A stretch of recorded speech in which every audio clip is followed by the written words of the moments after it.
how it's gotten this far, but we're here. What are you at now? How many episodes? Oh, good question. We're on, by the way. Wow. This would be episode 194. Wow. This will be... What day does New Year's Day fall on this year? Well, the Thursday is Christmas, so go 6 from there. That's Wednesday. Yeah, or Wednesday it would be, yeah.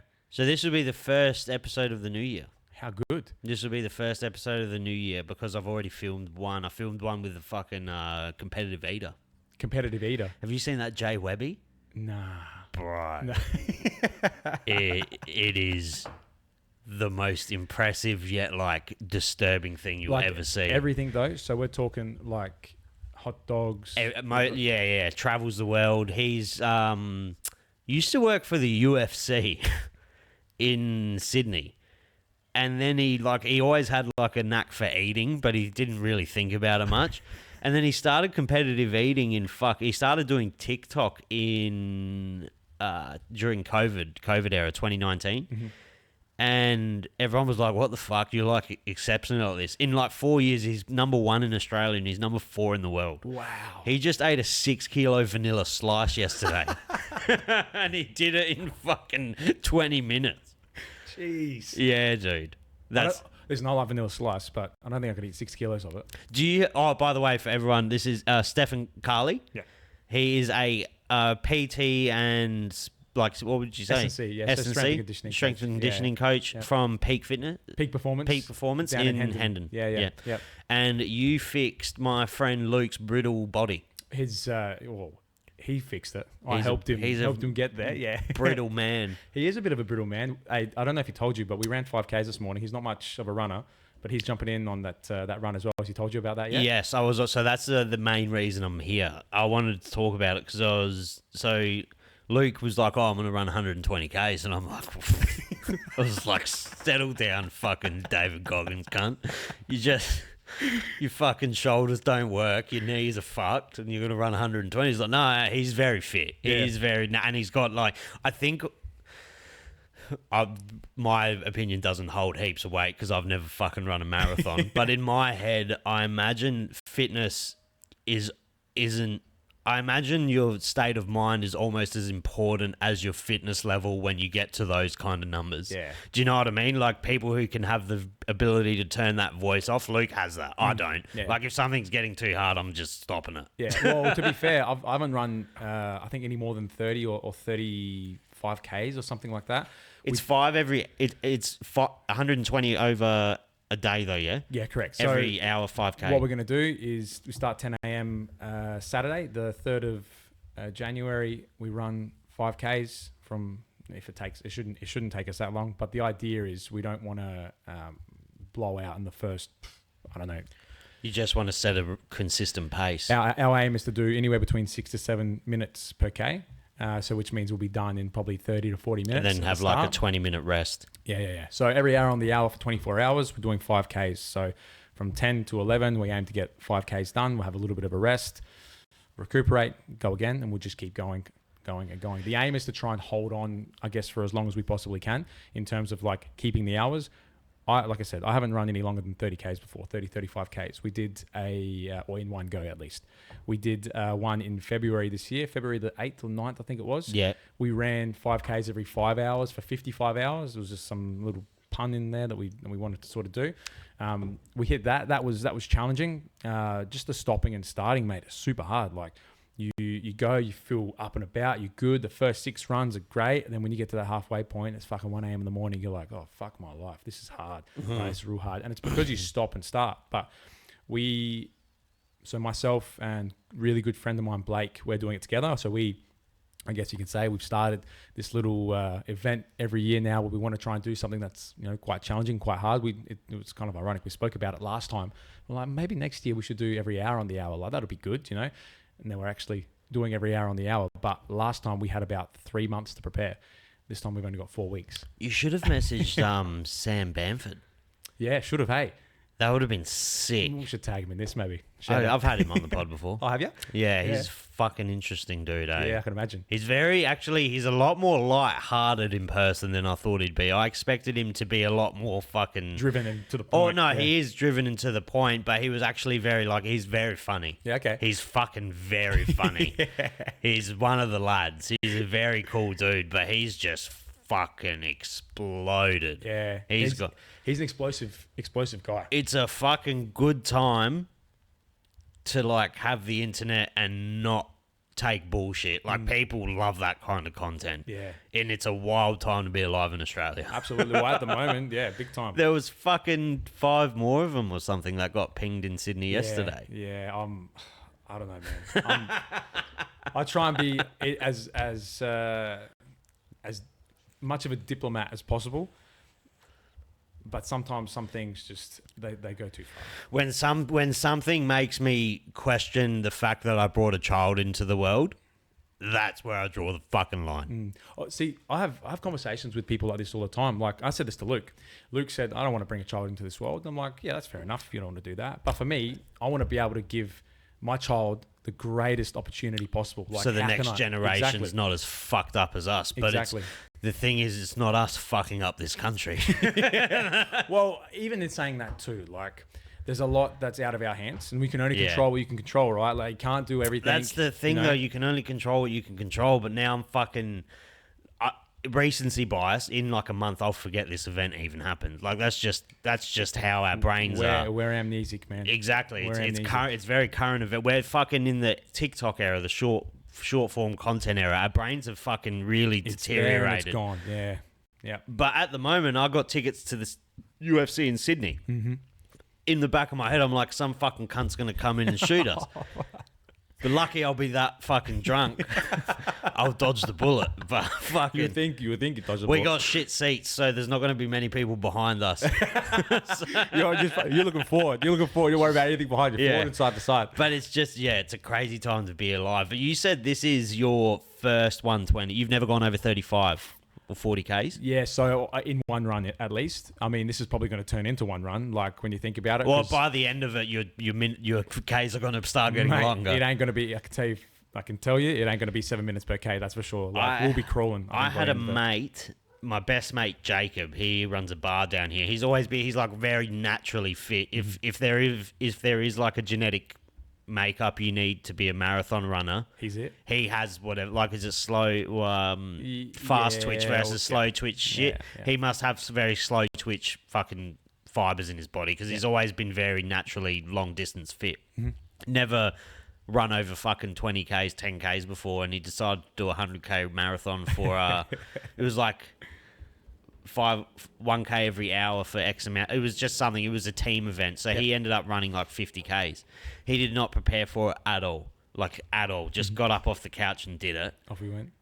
He had to go to hospital. He did it. This was very recent as well. He did the event, but both he like got shin splints. He fucking tore up his ankle. Oh no.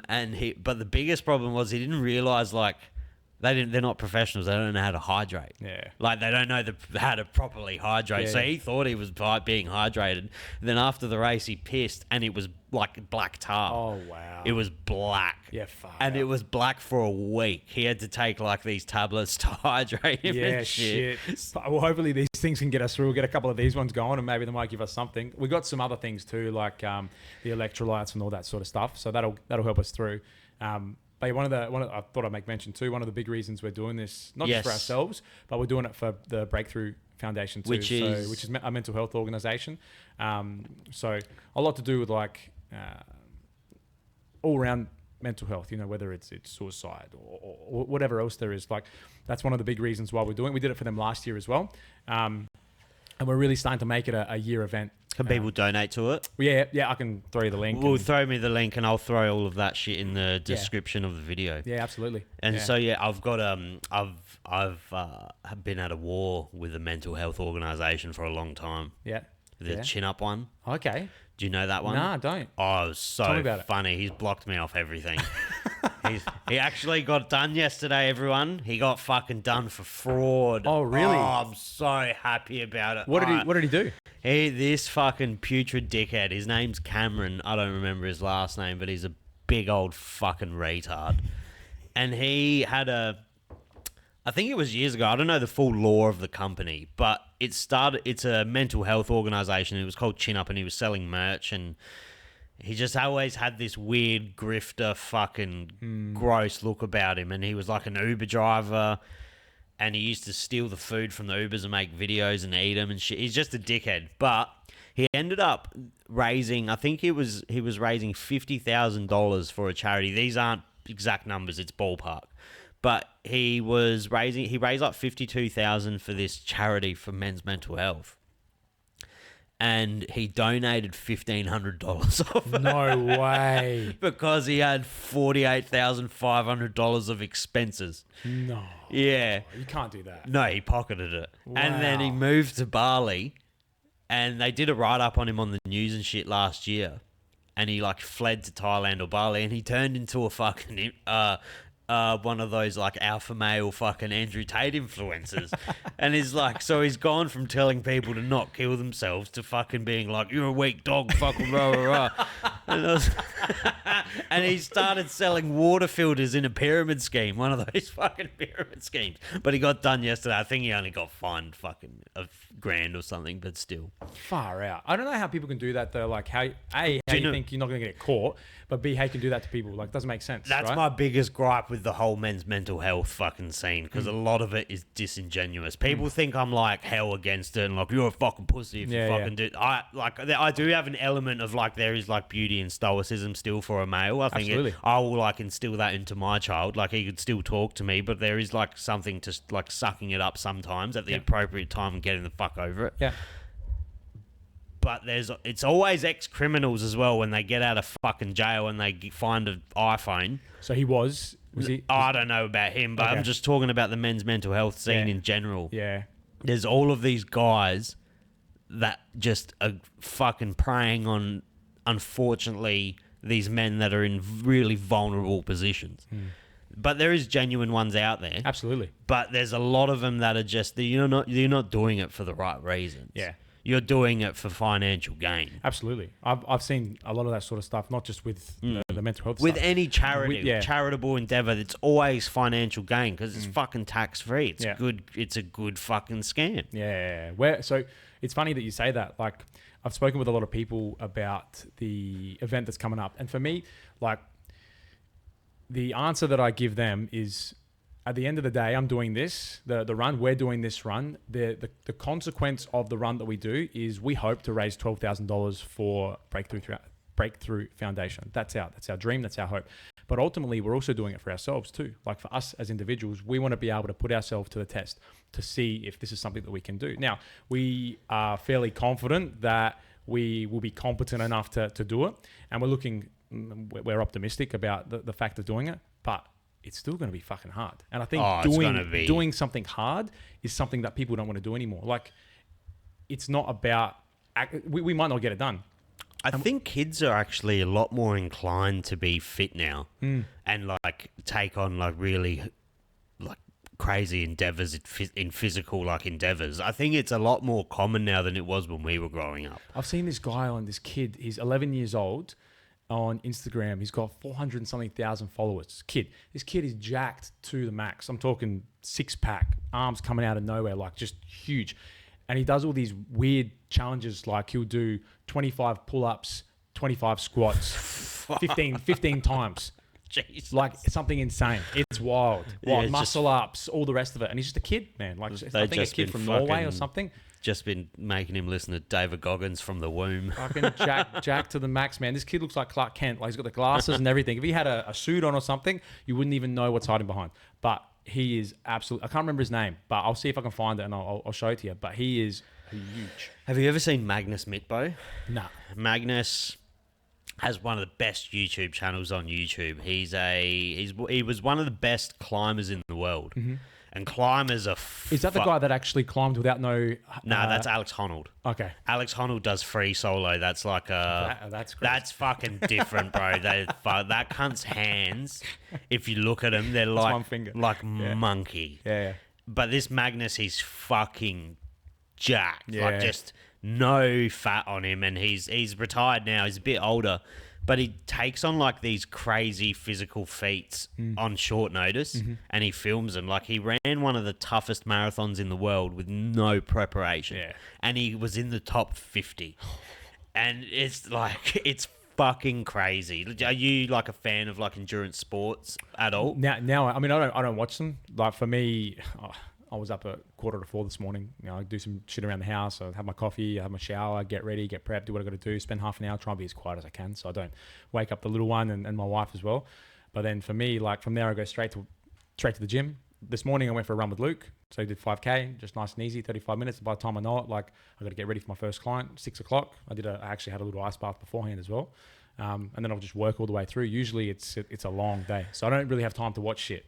For me, anyway, I don't have that time to watch it, but I enjoy it. Like, are you going to have those leg compression things on hand? We do. You do? We're in there. I don't know how the fuck we're going to get into them, because by the 10th one, I'm not going to want to take my shoes off. Are all going to be. Our legs are just going to be like this. They're just going to be stiff and stuck. But you wouldn't want to take your shoes off, would you? Because you won't be able to get them back on. What we're going to try and do is we'll have two pairs, maybe 3 pairs of shoes, so we can like give the shoes a bit of a break. Shoes these days, like they're super stiff. But what happens over time is obviously like they get super compressed. So then it feels like you're just running on the concrete, right? But we need to be able to like swap the shoes in and out. But I'm hesitant to take my shoe off, man, because my feet are just going to be like this. I was talking to Luke like an hour ago, and I follow a lot of endurance athletes on Instagram, and their feet. I was like just so worried about Luke's feet. I'm like, make sure you strap them up. Make sure you fucking oil them. Like, make sure, because I was like just worried about his feet, because I see the fucking vision. This is after they've run like 200, 300 Ks consecutively. It's very different to what you're going to be doing. And they're running on like different terrains. They're and doing shit. like the Moabs and the trail running. and the trails and fucking mad climbs. But their feet after, bro, they don't have nails anymore. Well, we're going to, for the whole 120 Ks. What is the route you're doing? Yeah, so same route. So Peaq Performance in Hendon, 26 Circuit Drive is the address, but they're on West Lakes Boulevard. So you know where Paint Supplies is on West Lakes Boulevard? Literally across from them, across the other side of the road. We're starting from there. We go down West Lakes Boulevard, come around towards Port Road, which is running parallel to the train line. Then we'll turn left onto May Street. We'll go all the way through there. The spotlight comes out. I've fucking memorized the route, man, because I got to know. I know when every K is. I know where every crack is, because I've been doing that loop nonstop for the last 2 weeks to prepare. Go up Port Road. So first K sits in at Murray Street. Second K sits in between. There's 2 car dealerships. So you've got like the Isuzu, and then you've got a Mitsubishi. Right in between there is where the second K is. Go up a little bit further. There's a house for sale on the left-hand side with the sign that says Hendon. That's a third K. Spin around. We go all the way back down Tapley's Hill. The fourth K sits out in front of Acacia. It's like an old folks' home. Spin around, come back West Lakes Boulevard, and 5 Ks. There you go. That'd be pretty flat, but it'd be like unforgiving because it wouldn't be fucking even. Nah, so every time we get to a road, I think that the one thing that's actually worrying for me is the lights. Nighttime's going to be fine. It's throughout the day when we're fucked and when there's people driving their cars and they're coming at the side streets. So like you're coming around the corner and you can't see shit. Like the fence is literally blocking the corner. So we're going slow, sure, but we ain't going to be able to stop quick. It's also the stopping. You don't mind if I have this one? No. The stopping and starting might fuck you as well. Yeah. If you get backed up at like a light when you're like 70 Ks in or something. Well, we haven't got, so the route hasn't got any... you don't have any major crosses or anything? No like lights. You're not crossing Tapley's or Port? No. Oh, that's so fine then. The only thing that's going to be hard is all the side streets and all these cars, all these people. Just fang out. I've already had it. Heaps of Asians up that way. It's central. Heaps of Vietnamese people. Yeah, it's going to be difficult. Come, like you said, that 70, 80K mark. We think... So Blake and I've spoken with you. It'll suck from the 30th. It'll just like 6K. So 6 hours in, 6 hours, 6 to 8 hours. What we say. That's where it's going to be like, oh fuck. Like, this is going to be real hard. It'll probably. I remember watching Sam's when he ran from fucking like Victoria to Adelaide. Mm-hmm. He actually got like a massive second win towards the end. Mm. I'm pretty sure it was the middle that was the hardest. I imagine by like the 80th, you're gonna be like, okay, I'm used to the fucking how much this sucks. Yeah. Now, Well, it's gonna suck no matter what, right? Like, no running matter when we fucking are. running 10K sucks. Like even if you're fit, running 10's still fucking shit. You want me to tell you what's harder though? Running 10Ks, fucking slow. You can run 10Ks fast, and it's okay. Like, it's still gonna hurt. But maintaining the But pace. man, that's going to be the hardest part. Running slower is harder than running fast. Like, I challenge anyone to tell me otherwise. Is that just because you have to maintain the pace? Maintain the pace. Focus posture, on your breathing. Posture has to sit up. Even just because you're taking more steps. There's a lot more load on your body because you're constantly taking these little smaller steps.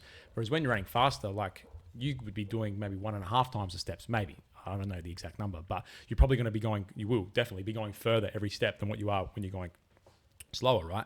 So because you're taking more steps, a lot more load on your body, you just want to go fast, but you go too fast, your legs are just going to blow up. Your cardiovascular is just going to blow up. Like, I sat at about 100 for most of it, it was about 120. That's actually not bad. Yeah.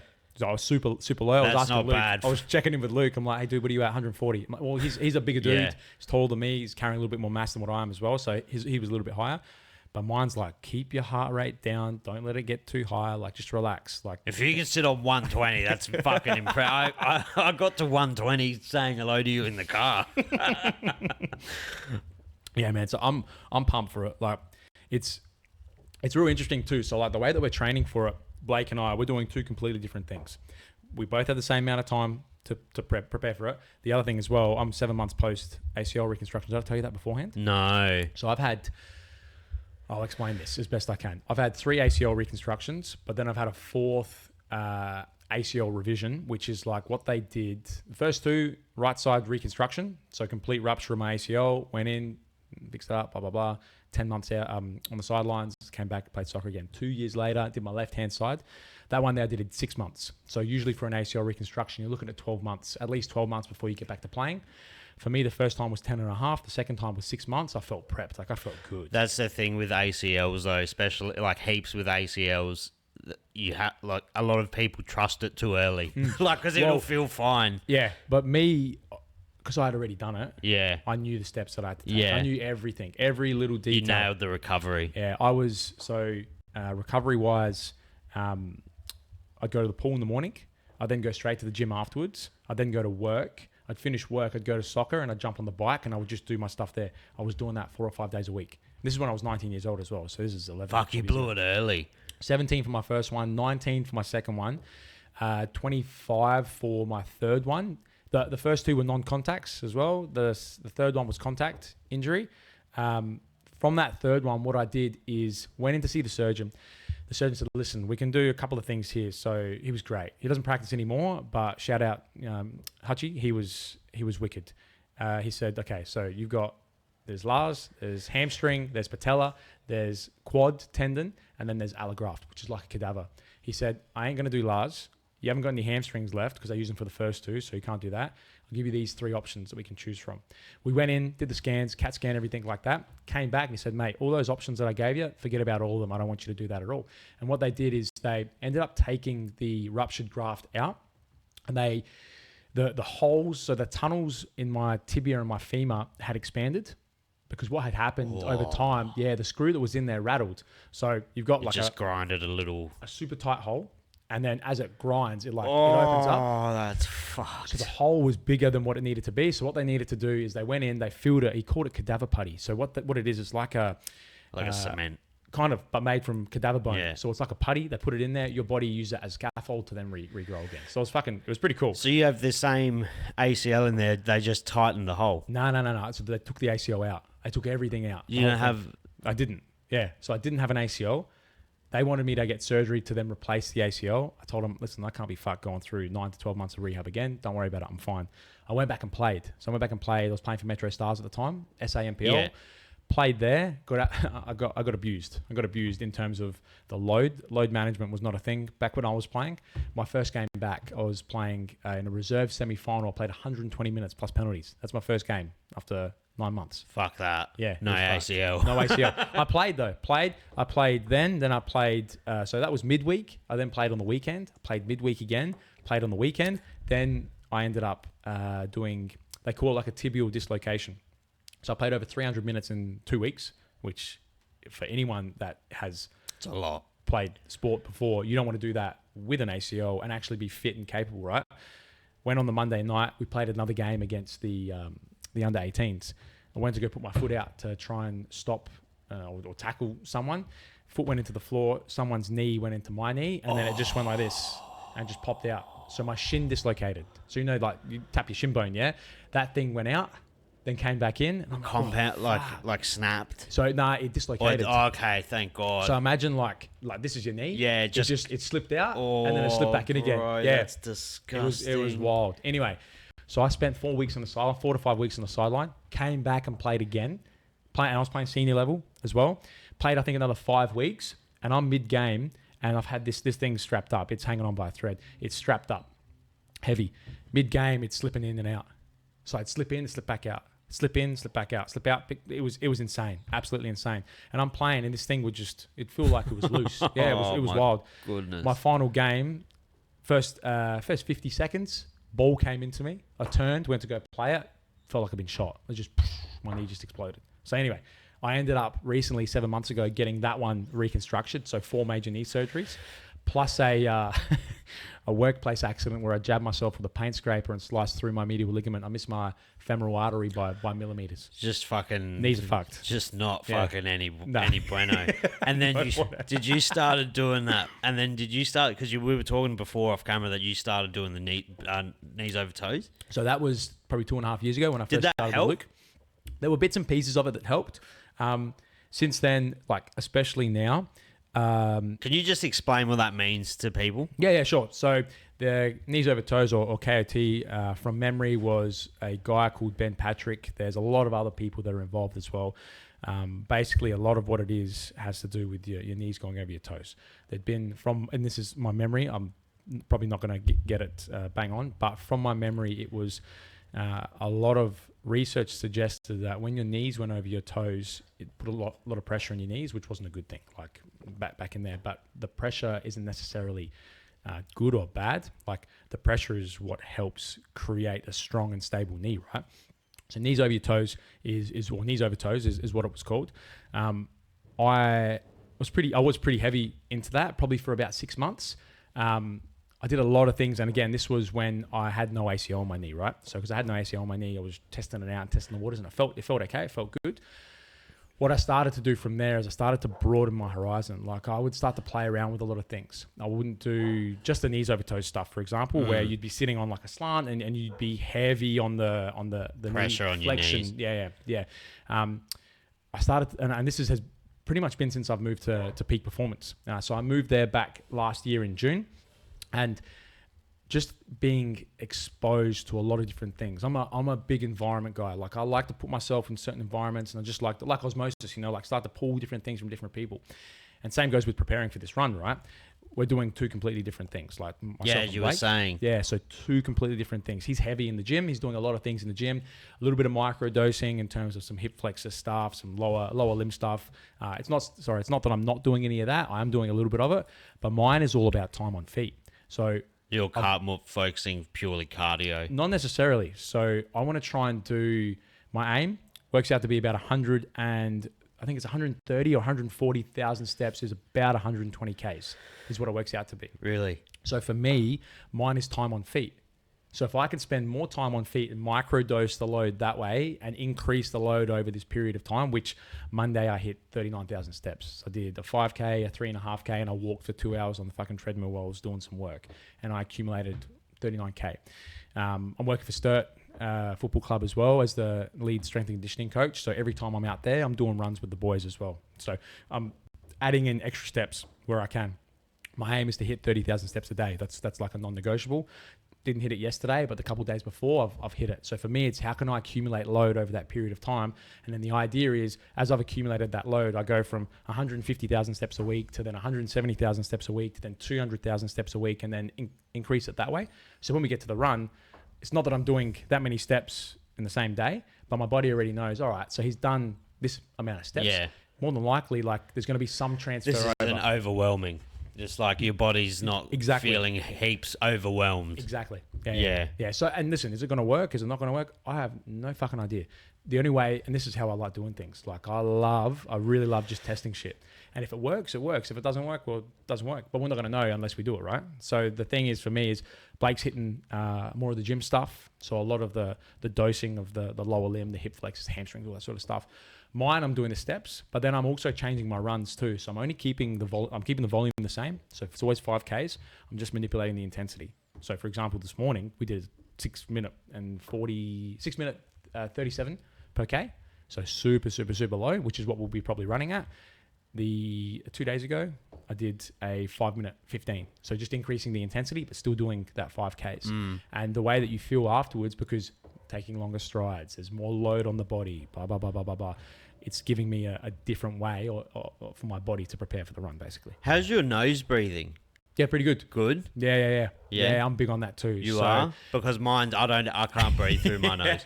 I've broken it a few times and just my nose has always been cooked, but I fully can't breathe through my nose. I'm purely mouth breather. Yeah. But I got a sponsorship from that Breathe Easy. Luke uses them. He actually rocked up this morning with one. Yeah, I was going to say, you're going to be wearing them? I might consider wearing it, actually. I imagine if you already have good breathing, that'll fucking just up it. Yeah. Like so well. Yeah. I think I might have some in my house I can give you. Or if you do, I'll chuck them on. Because those tapes, man, they're so fucking good. The ones you sleep with are better because they're magnets. Yeah. And they pull. Yeah. But these are so good. Yeah. What are they called again? What's the These brand? ones that I'm sponsored by are called Breathe Easy. Yeah. Okay. And they're so fucking good, man. The sleeping kit has like a mouth tape as well. I'm not game enough to use that because I breathe through my mouth so much. It's just like it kind of makes me feel a bit claustrophobic because I don't trust my nose. Yeah. I've done it a couple of times. I had one a little while ago. I can't remember who the brand was, but they kept peeling off and shit. Like it was just getting annoying. I tried the mouth tape as well, and then that peeled off halfway through the night as well. So it'd be interesting to see what these guys are like. Yeah, but I'll definitely recommend it for the runners. It'd be so fucking helpful. Yeah. They're so good. Breathing through your nose is the best. Well, even in terms of like your intensity, so for the run, without getting too nerdy, but everyone goes for like these fucking put these masks on and try and make it like your altitude training and all this kind of crap. Mate, if you just try breathing through your nose, I've done some stuff with some soccer players, a couple of other guys as well, actually at the gym. I put tape over their mouth. So I'll chuck a piece of tape over their mouth, which I don't think you do too well with, but I'll put a piece of tape over their mouth and we do intervals. So we either do intervals or we go for a period of time. And not only do you get some fucking awesome physiological benefits from it, but mentally it's like, well, I have to be able to pace myself when I'm doing this. You can only go so fast when you're breathing through your nose, because if you don't, you're going to kill yourself. Like you won't be able to. And then you'll try sucking air through your nose and you won't be able to. Yeah. The big thing too is when we're breathing through our mouth, like you think about it, I'm going to throw cold water onto you. Got an ice bucket, throw cold water onto you. What's the first thing you do? Yeah. So you suck it through your mouth, right? It's that response, which is like, I need to get oxygen into me quick. So you're in that flight or fight response. That's why I'm not yawning. I'm like taking in big, I didn't think I was that boring, but fuck. Nah, because I can't take heaps deep breaths through my nose. I have to take them through my mouth. And when I'm talking heaps and shit, I don't get a chance to take that. Like I can't just go. Yeah, wow. Yeah. There's nothing there. Nothing. Wow. Nothing. Nah, see, that's something I got.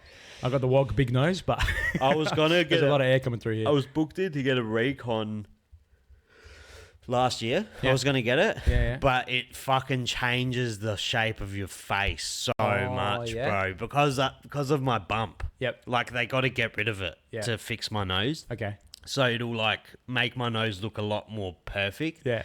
And it'll look a bit gay.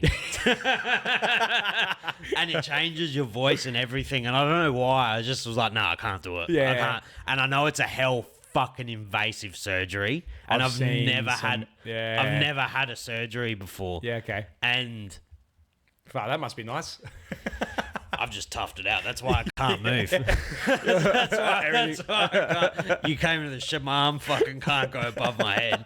It's like, it's not because I'm a tough cunt, it's because I'm fucking stupid. Yeah. Like, I've just ignored every injury in my life. I've broken my arms and shit before, but that's it.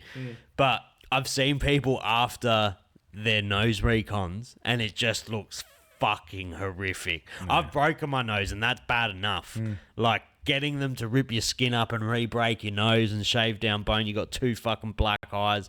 But I've had mates that have done it and said, like, it's legit changed their lives. Yeah. Your sleep would get better. I have terrible sleep. I can imagine. I wake up with like really dry mouth because I'm using it to breathe. Yeah. The first night I used that Breathe Easy, I slept fucking straight through. Yeah. I woke up like not tired. I always wake up tired. Yeah. I woke up not tired.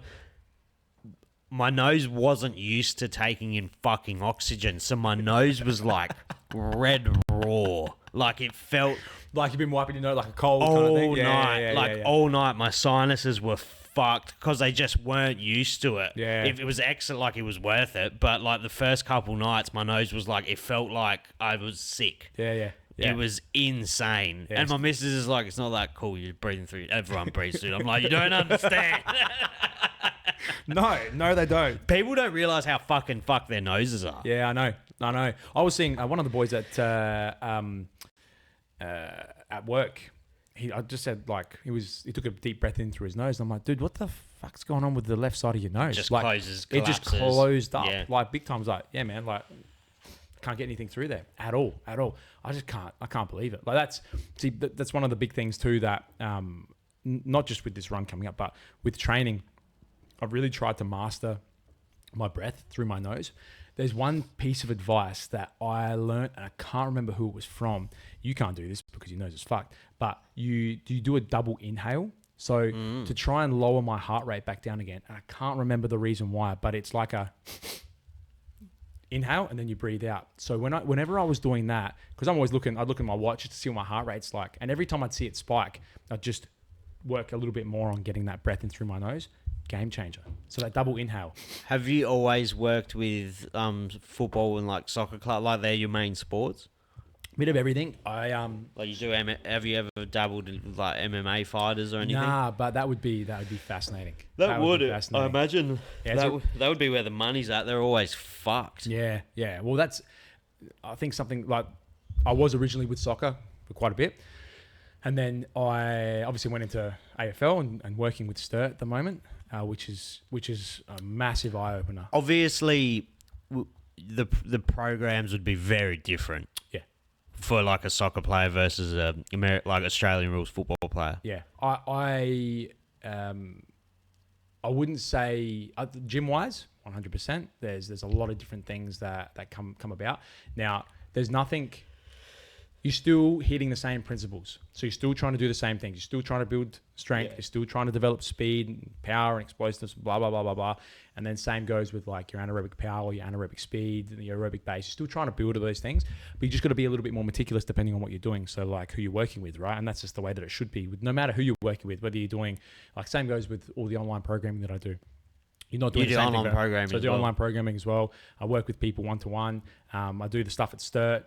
I work for an academy. I've got an academy too that I do as part of a soccer club. So I've got a lot of shit on my plate. There's a lot of things going on. I don't know. Just fucking. I got a fucking job and do this, and I struggle. That's why I get up at 3:45 in the morning. Like, it gives me a time to chill out and relax for like just 25 minutes. I don't have to think about anything. I sit down, I relax, have my coffee. It's wild.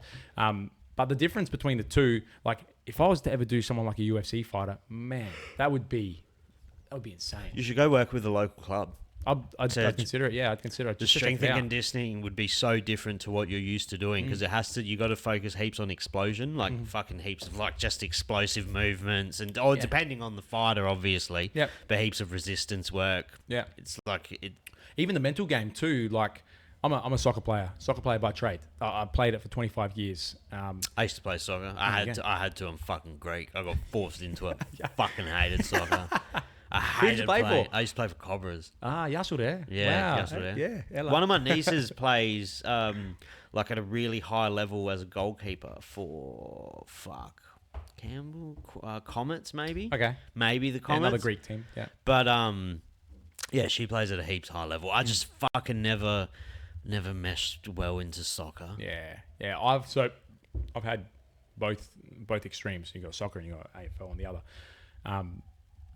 Both are completely different in terms of the language that they speak, like how they communicate with people. The culture is completely different. So different. I couldn't believe how different it is, man. I had all my cousins that were older. They had kids. They took their kids out of soccer, went to footy, and they go, Steph, it's a different world, man.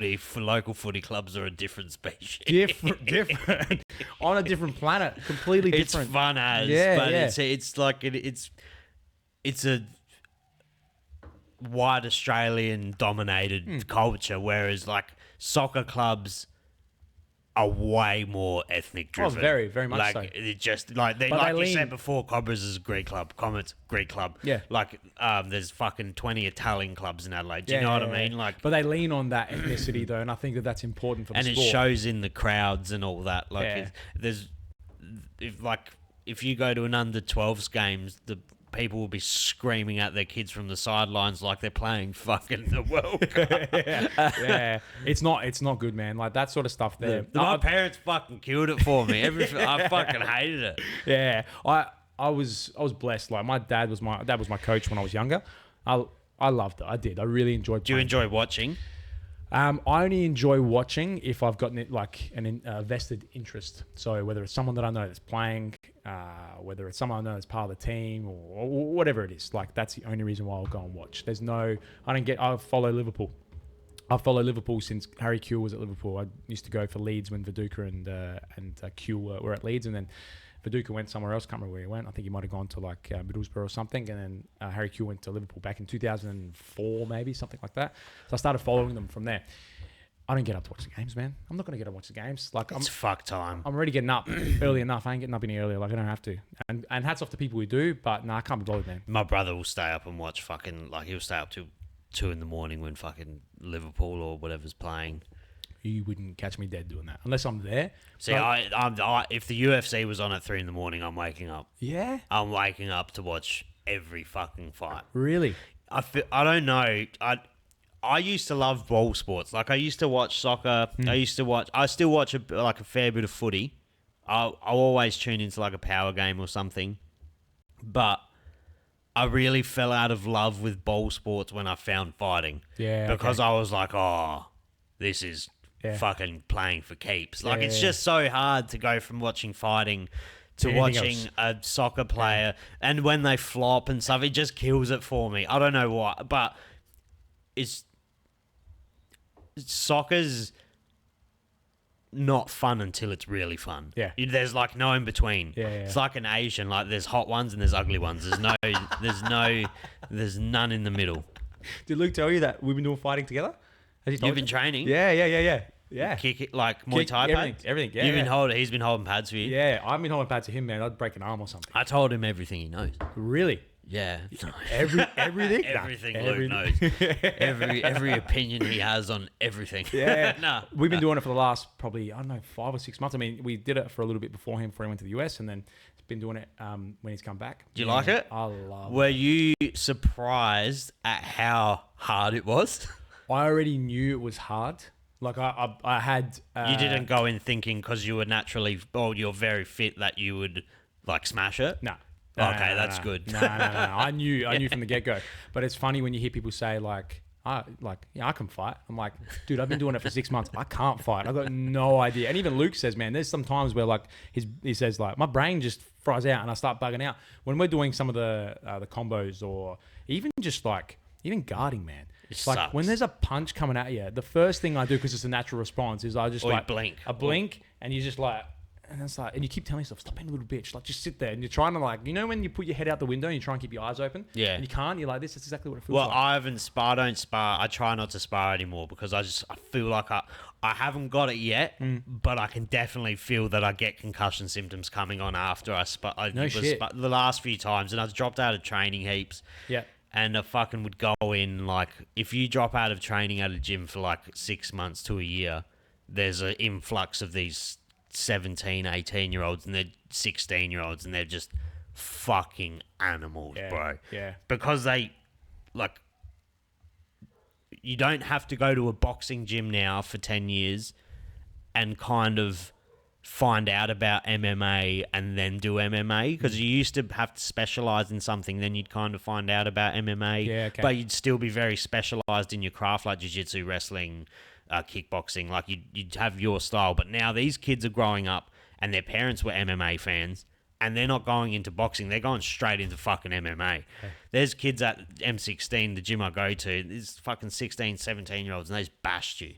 And you're like, it's so heartbreaking. You just be demoralized. You walk in there, you walk in, you feel like energized, and then you walk out and like, I just got. I went back after like a year off or like 6 months off sparring, I think, and I sparred this kid Aaron, and he just fucked me up, bro.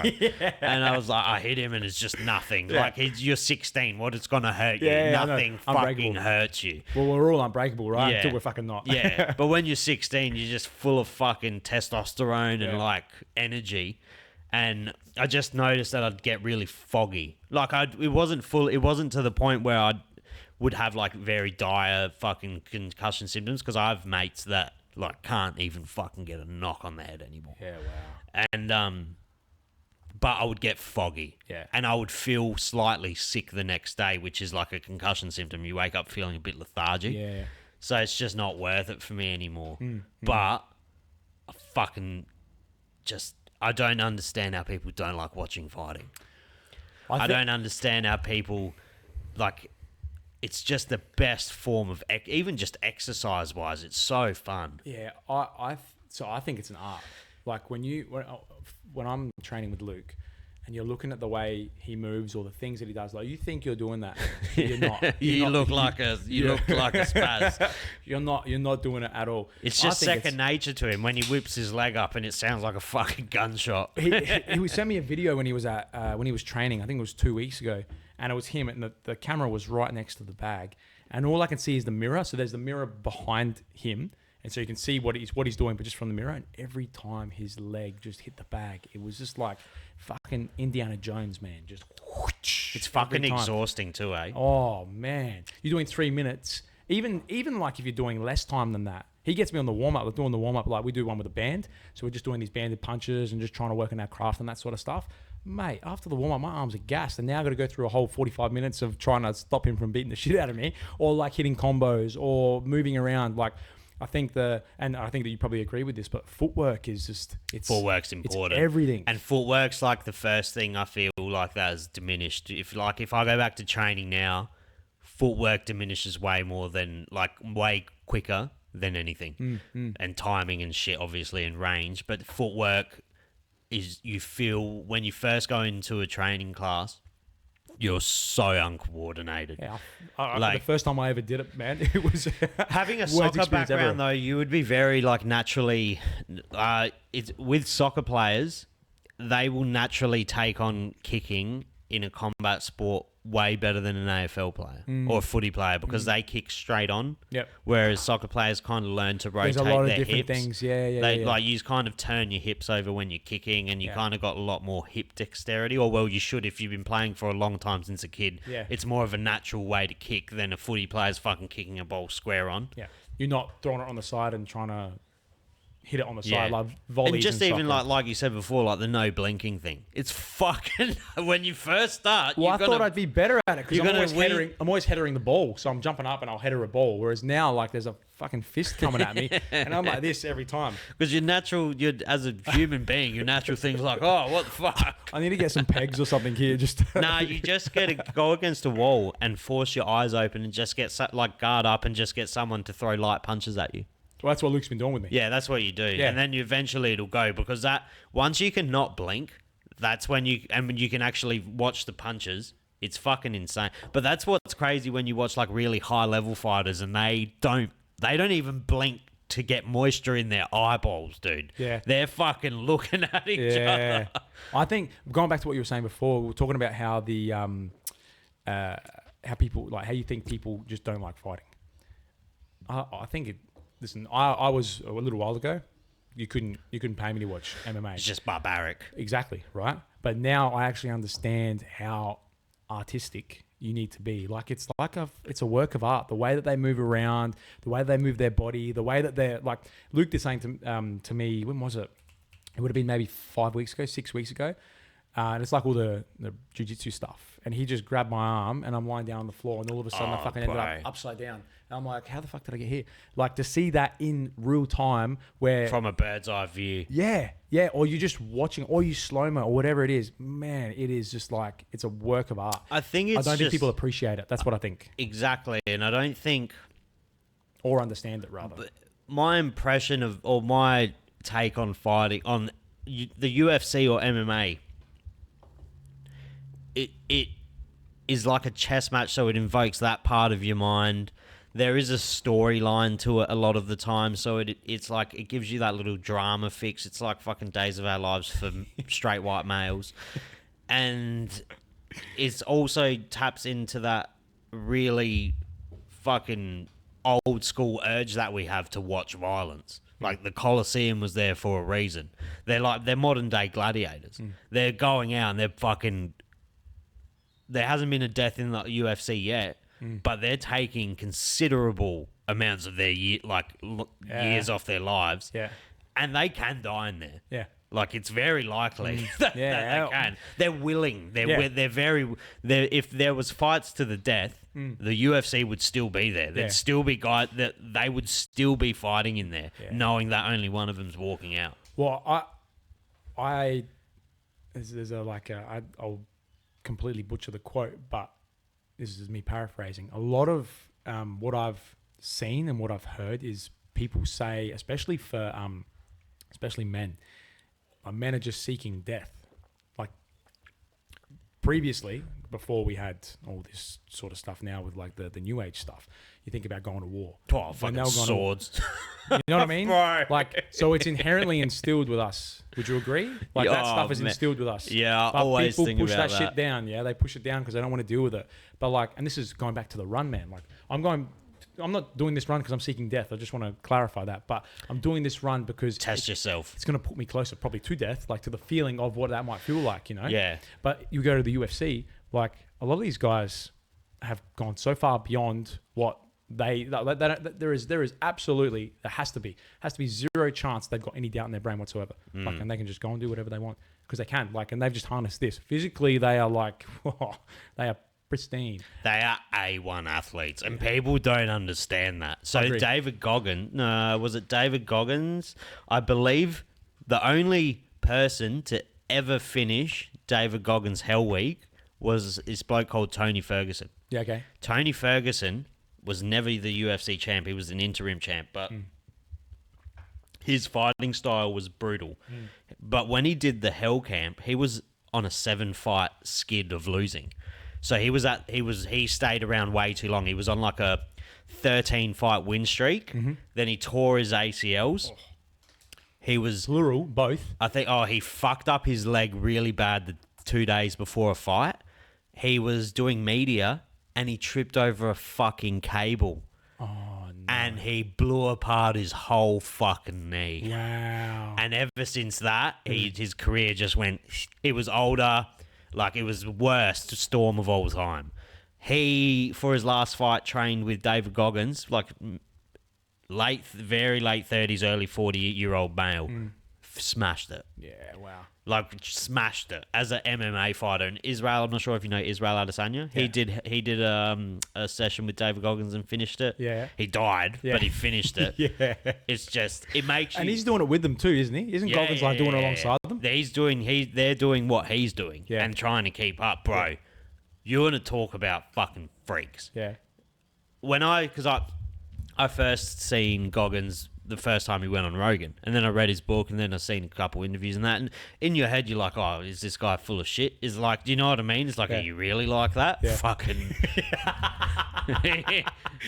yeah, he's fucked. Yeah, like, that's insane. He is fucked. He's the OG of being fucked. Like that guy there is insane. There's other people that have come through. I imagine he's just an endurance athlete at the end of the day. He's but he's got he's very vocal. Like he's the first one that made a personality of it. Absolutely. But Have you seen his workouts, like visually? I've seen some of them. I've only seen really like the endurance stuff that he does, not really his workouts. Watch the fucking video he did with Israel Adesanya because they filmed it all. Yeah.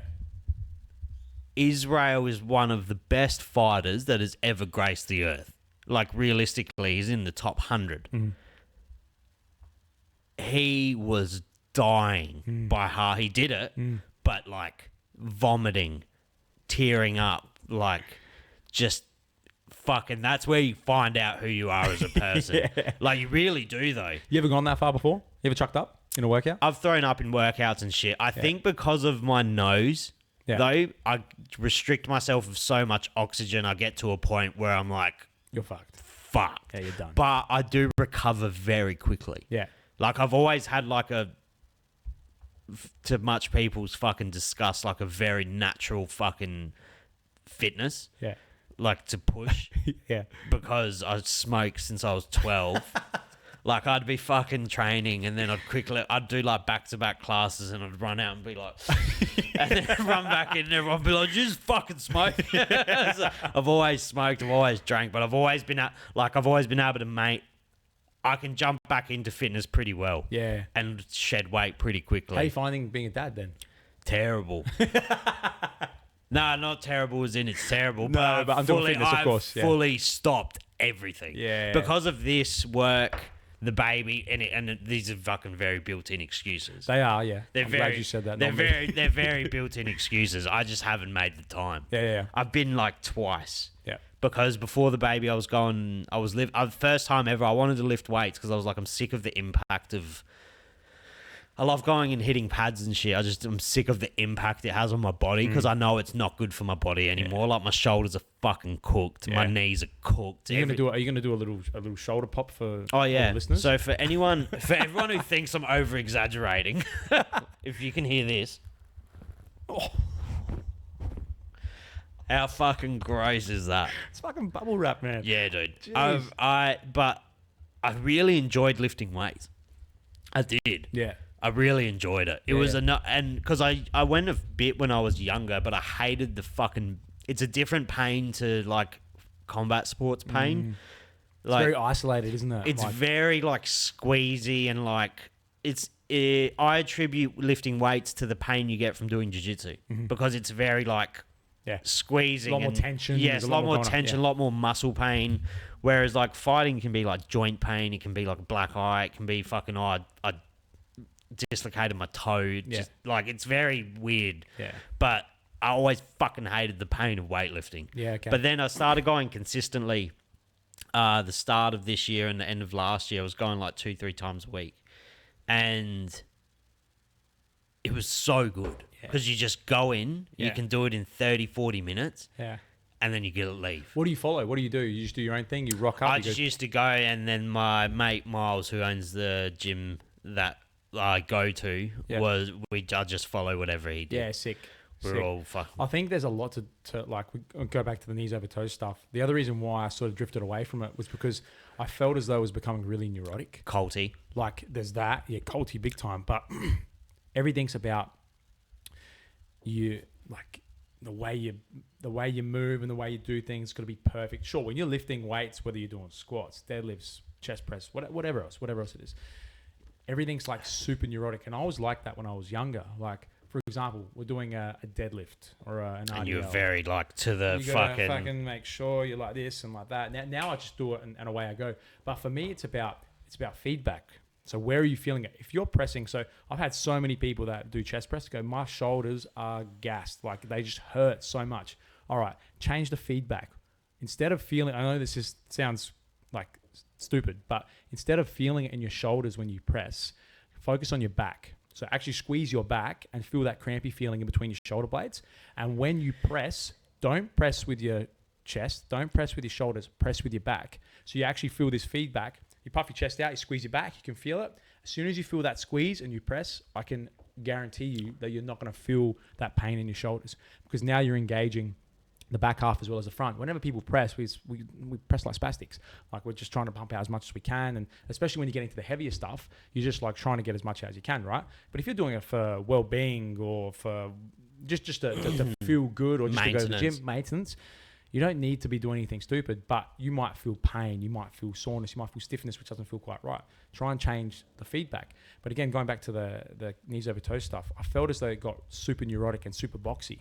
So you stayed inside a box, and anything outside that box... They were trying to keep you in that program. It Exactly. It started turning into like a subscription-based fucking product. And like the pyramid scheme that you spoke about before, you know what I mean? Like, I think that we as humans, it might be great for you. It might be like, and it might be great for maybe half your listeners, but it might also not be. It's also not the only thing you should do. Exactly, right. I think that there's a lot out there, like, and it's not that it's right or wrong.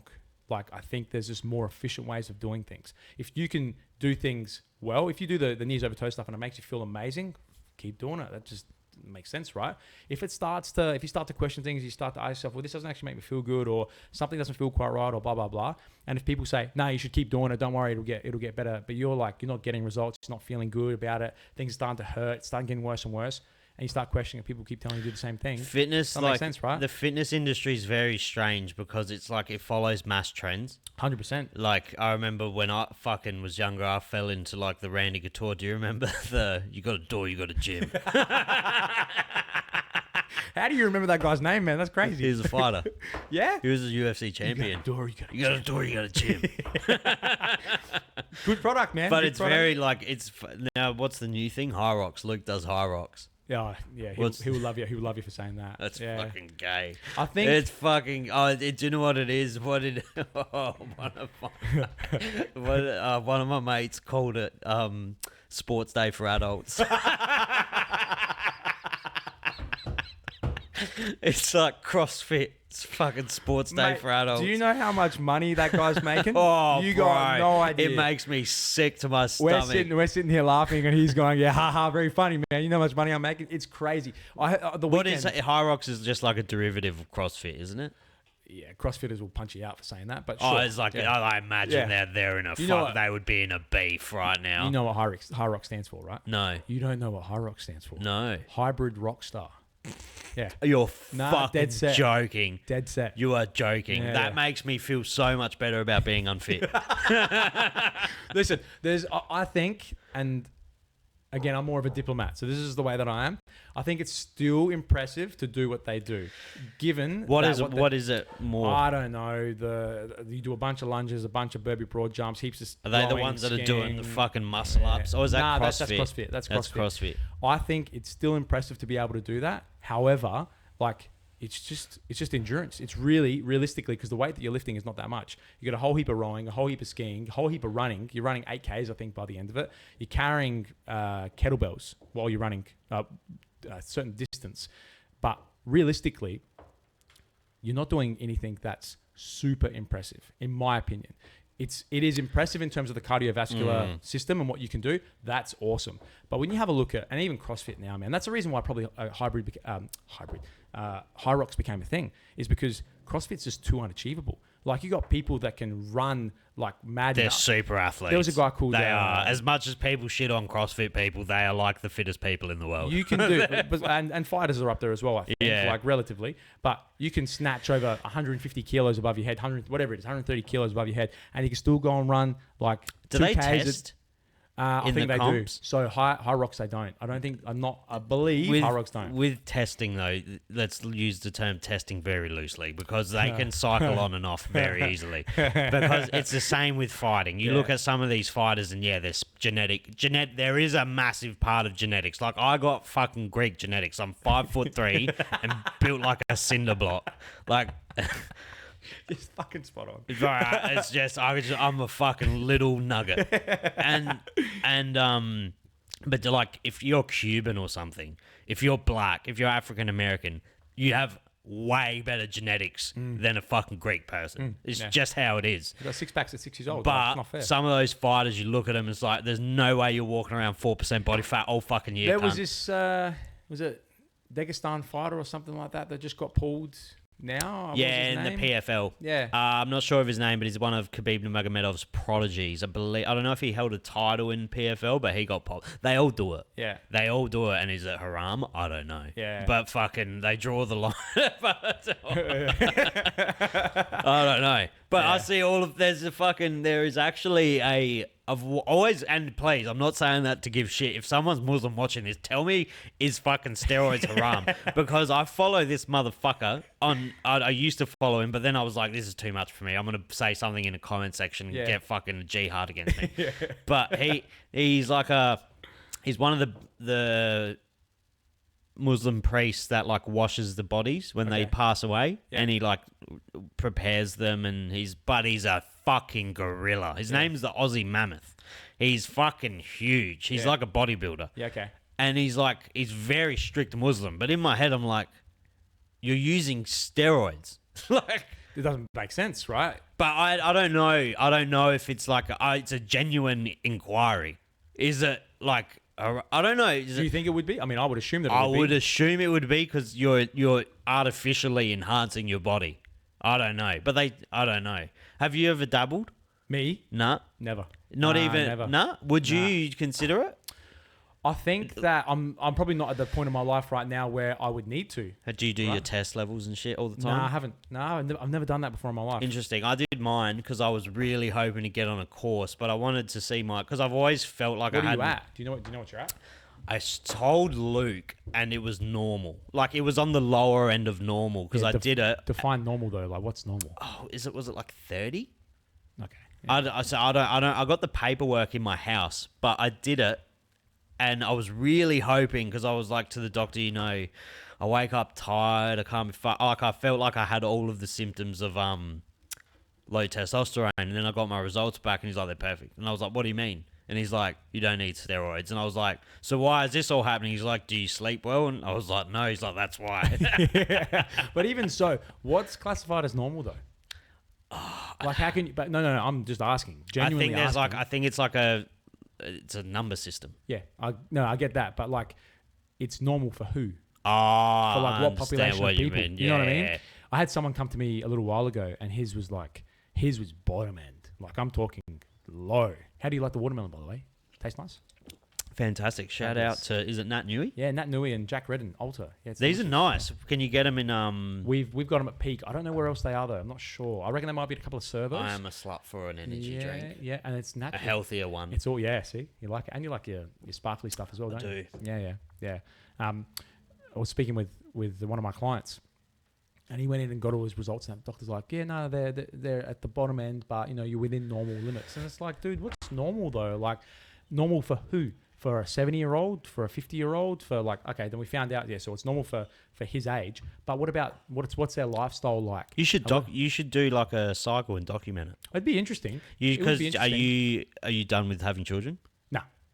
No, if you do one cycle and you come off of it correctly, just for like literally an experiment purpose and document it, that'd be sick content. I think to see how much you improve, to see how much it actually improves you.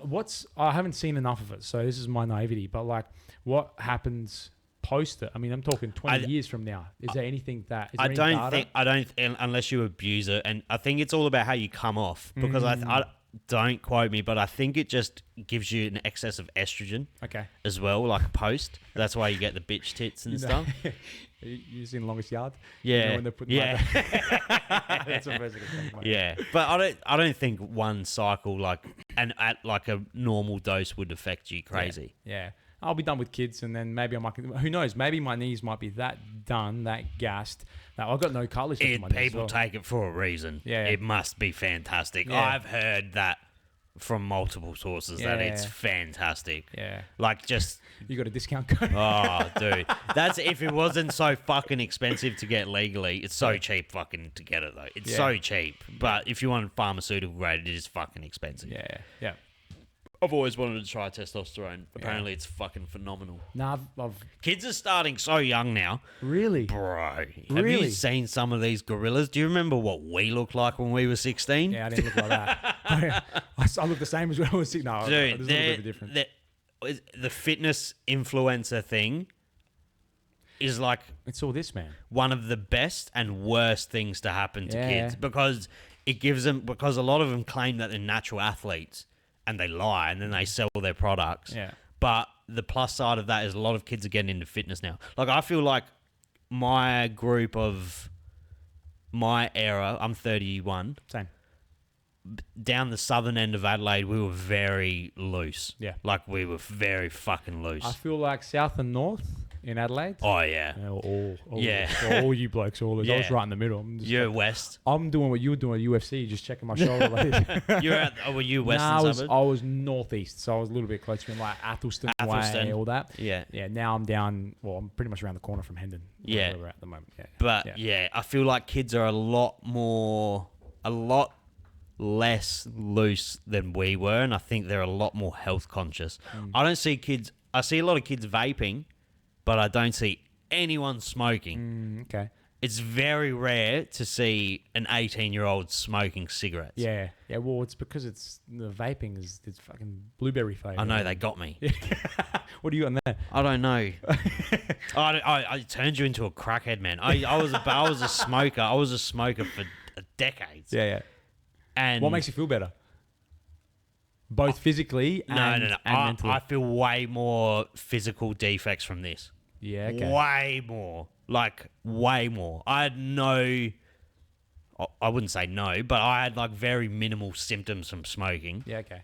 This, instantly I can feel short breath Wow. because you can do it everywhere. Yeah. That's the difference. Yeah. Like, I don't feel bad sitting here doing this. Yeah. If I'm sitting around someone who's a non-smoker and I smoke a cigarette, I feel I will be less inclined to smoke I wouldn't light up a smoke in here because I know you're not a smoker. Yeah. Do you know what I mean? Yeah. Whereas this, I'm like, fuck you, blow it in your face. You've been sucking on that thing for the last hour. Yeah, it's fuck. Nicotine's 100% my worst addiction. I've Yeah. always had it. You reckon we're all addicted to something? For sure, definitely. Like, even like running those endurance athletes and marathon runners, it's not it's a healthier addiction, kind of. Yeah. But they're fucking, to be in the top 1% of anything, people get addicted to like good things as well. Yeah. I guess. Yeah. Just all my things I get addicted to turn out to be bad. Man, there's like people who are 95, 98 years old. My my granddad lived fucking through a stroke and kept smoking darts, drinking box of wine every day. It's the food that kills us now. Yeah, well, A everything's- million yeah. percent. Yeah. It's the fucking food. Yeah, well, everything's trying to fucking kill us now. Everyone's trying to kill us now. It's all of the like the shit in food. They're readily available. It's Uber Eats. We think we're eating healthy, but the fucking food at the shops is just full of shit. It's sticking vaccines in your asshole. All of that. Yeah, we go to the markets most Sundays. So like we'll go to the Wayville. You guys have running around the corner here, I reckon as well. We got good fruit shops and shit down here. Yeah, And we got sick. good markets. Yeah, so we go to the Wayville Showgrounds. We haven't been there as frequently just because it's a pain in the ass. We got to go all the way down there and come back. Like, it's not the closest places for us. We go there. Food's wild, man. Like, there's still dirt on the potatoes, the apples. You can see them. They actually look like apples. They don't look like shining red objects that you see in the fucking supermarket. You know, everything's there. Like, that's grown in season too. You can taste the difference between like even just with everything. Tomatoes, man. Let me get these tomatoes. Tomatoes is the biggest one. I grow tomatoes here. Of course you do. And You're a wog, so you have to, right? tomatoes is 100% the biggest one. Yeah. Like, if you go into Woolies and buy a tomato and grow a tomato, it doesn't even taste like the same fucking vegetable. Nah, not at all. It's Not at all. wild. Yeah. I'm actually fortunate enough that I shot fucking like 12 deers 5 months ago, and that Yeah. kept me going for Where ages. do you go? Where do you go? That's My friend has a big property in Maiponga. oh, sick. And That's I awesome. shot 9 one night and 3 another. Uh, That's a skull. No way. That looks wicked. Yeah. I've never. That's actually no. I lie. I was gonna say I never shot a gun before. I have shot a gun before. I went to the US in 2015. Did all that. Have you ever eaten deer? Never eaten deer. I'll give you some. Sick. That'd be. I was gonna ask you. I got some continental sausages. I'll give you them. Oh. It won't be as It's not a strong flavor. Similar to kangaroo, like because No. Different. It's way more beefy. Yeah. Okay. 'cause It's kangaroo's actually- super lean. It's as lean as kangaroo, Yeah, but okay. the flavor profile of it is nowhere near as strong. Yeah. Righto. It's more on the beef side, but Yeah. it's like fucking lean. Yeah. I actually, in sausages and shit, you have to mix it with a heap of pork fat or it won't be any good. Really. Yeah, I mixed it with pork fat for the sausages, but the back straps, they're just lean as... It's like a kangaroo tenderloin. yeah. So nice, I'm man. a big fan of that. Big fan. Like I love kangaroo. You've never been shooting? I've never been shooting outside of here. Like as in like the US, I shot targets. Oh, okay, but It's you not never fake- shot an animal. Never shot an animal. Interesting. It's on my bucket list. It's Interesting. definitely something on my bucket list. Because for me, like, it's something that we were going to go eventually, like I think the way that the world's going, we're going to have to be able to take care of Well, ourselves. it's good to know if you can't shoot an animal, it doesn't make you a bitch. No. But you should shut the fuck up when people do. Do you know what I mean? Yeah. Like if you... I know where that meat came from. You don't know where the fuck your And meat came these from. are, they're not pests, but they're... They are. Oh, there you go. Okay. They're So, like they ruin everything. They're not natives. Exactly. Like nothing in Australia is fucking native here. Yeah. And they don't have predators. yeah. That's the problem. And Yeah. they like pigs. They mow pigs down by the fucking tens of thousands. I've got people that go far New South Wales, like in the middle of nowhere, and they do all that sort of stuff there as well. But they're going out there to help the farmers because they're destroying crops. Yeah, they're they fuck destroying everything. fences, It's like camels. Australia has a camel problem. That's crazy. I think one of the only animals you can go in Australia and you can shoot as many as you want. You can Really? shoot 500 if you see 500 of them. Because they're just some fucking Arab probably brought them here. How often do you go? How often do you go? I shooting? haven't been in a while because the weather's been fucked this year. It was heaps wet. But Well, hard to shoot when it's wet, or they don't come you out. can't drive through the paddocks. Yeah, It's too okay, muddy. okay. And because we shoot out of a car. Yep. And yeah, it's fucking. But you don't. I would go fucking every month if I could, but then it's just dealing with the meat. Like I fucking. You got to do the whole thing. I so did everything. You did everything. So I went one night, but the second time I ever went shooting, I've always shot rabbits and shit, but I never shot anything really big. And then my mate was like, "Come out deer hunting," so we went out one night, shot 3, and then the next night I went, like a couple weeks later, I just fucking, I don't know what happened. I was just fucking like the White Death, dude. Fucking deer will hear about that night for generations. The first fucking 10 seconds, he's like, "There's fucking 2 deer right there." I was like, "Poof, poof." I was like, "Did I just kill both of them?" Because the unfortunate thing is, like, when you kill a mother or a father, I think it's mostly the mother. If a mother's with the small deer, you have to kill the small one as well, because it's not going to live. And it wasn't heaps small. It was like a teenage deer. But when you shoot he's like, shoot the mother first. Because when you shoot the mother, the kid doesn't know what to do. So it kind of just stands there. Yeah. It's hell fucked. Yeah. But, It's... but those 12 deer fed like 40 people. Yeah. I would have given... For the year? No. If that would have fed me for a year fully, Yeah. but I gave out so much Yeah. fucking meat, bro. I'll show you a video of it. I shot all these deers, and then I like finally came to, and at the end of the night, I had to put them in the back of my '99 Corolla at the time. And there was fucking hooves hanging out everywhere and shit. It was like 2 a.m. I was driving down my Ponga. And I was like, I'm going to get done for like murder or something. I got blood all over me. blood dripping out my car. My car's literally got 300 kilos of dead deers in the back It's of fucking it. bottom heavy. And just legs and fucking heads. I had that one's head in the front seat. And I've rocked up to my parents' house, and they're like very, very Greek. Like Yeah. my dad can barely speak English. Yeah. And my dad's like...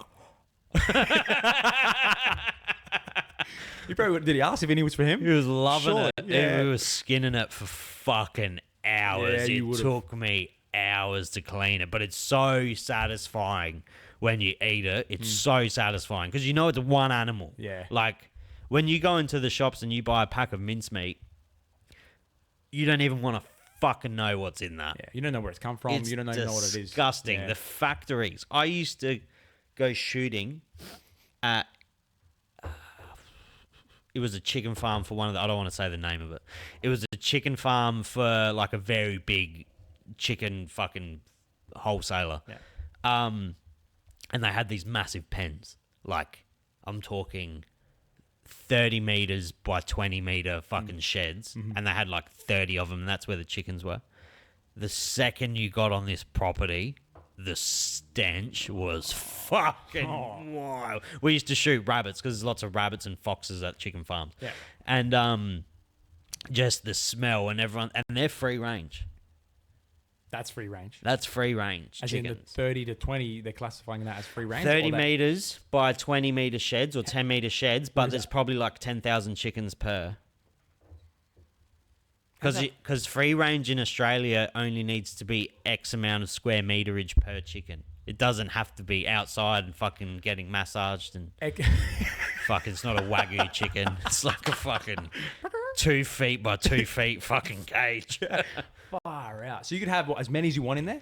Yeah. Have you ever been to Europe? Nah, I've never been. Interesting. Nah. So when you go to Europe, when you go to Greece and shit, their chickens are yellow because they're corn-fed. In Australia, and they have laws. In Australia, our chickens are bleached. They're white, right? They're bleached white, though. They're not naturally white. They bleach them. They put bleach on the chickens. Really? Yeah. They bleach Why? that. It kills bacteria and shit, and it makes them the nice colour we know. Yeah, okay. You go to Japan, you go to Europe, the chicken's yellow, and you can take, and it's tougher. It's not as chickens aren't supposed to be that fat. There's this guy. Bro, we get fucking. I've seen breasts this big. Yeah. That's fucking. There's a guy who I follow on Instagram. This was ages ago, and he wanted to prove that eating raw chicken wouldn't give you. I've food seen poisoning. that. Have you seen it? It fucking makes me. In Japan, I've eaten chicken sashimi Oh yeah. because they bred out salmonella there Yeah. Oh no shit. Okay. because of their cleanliness standards. Yeah. They have a certain breed of chicken there that you can eat raw. Yeah. It's Okay. fine. Yeah. Well, no problems. Not even a little bit. Not even a little bit. But I've got to take my kids swimming. Oh, you do, yeah. But can you please relay to everyone where they can find you? And I will stick the link to where they can donate and all that shit. Yeah. But just rattle off where people can find you. All right. So Instagram at Coach Cali. So CoachCalii. So 3 I's. Find me at Peaq Performance, which is in Hendon, South Australia. I'll be doing the run come January 3rd. So that's for a mental health organisation, Breakthrough, which we're pumped for. Like Saf said, the link will be attached. We want to try and get as many people out as we can. If we can get like at least someone to each run, an extra person to each run. Luke reckons he's going to do 12 with us, which I'm fucking stoked. I'm pumped. I hope he does. I hope he can. He says he's going to rock it in his Crocs, but I don't know how he's going to go after that. He's going to do what? Could you say that again, please? He's gonna rock it in his Crocs when he can't do his shoes anymore. He's gonna chuck his Crocs on. If Luke can run like 20 Ks in Crocs, I will donate $250. Done. Luke, you better. I'm gonna text him after this.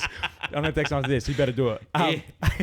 Well, he said like once his shoes are no good, he's going to go straight to wearing his Crocs. I will donate $10 for every kilometre he runs in Crocs. In Crocs? Done. Yeah. I'll tell you.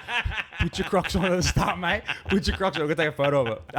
But yeah, if you want to join the run, January 3rd, it's at Peaq Performance. We start at Peaq Performance, which is 26 Circuit Drive, Hendon. If you want to do something for like New Year's resolution, perfect time. Just come out. It's 3rd of January. Let's get going. Yeah. And also, Happy New Year to everyone. This will air in the new year.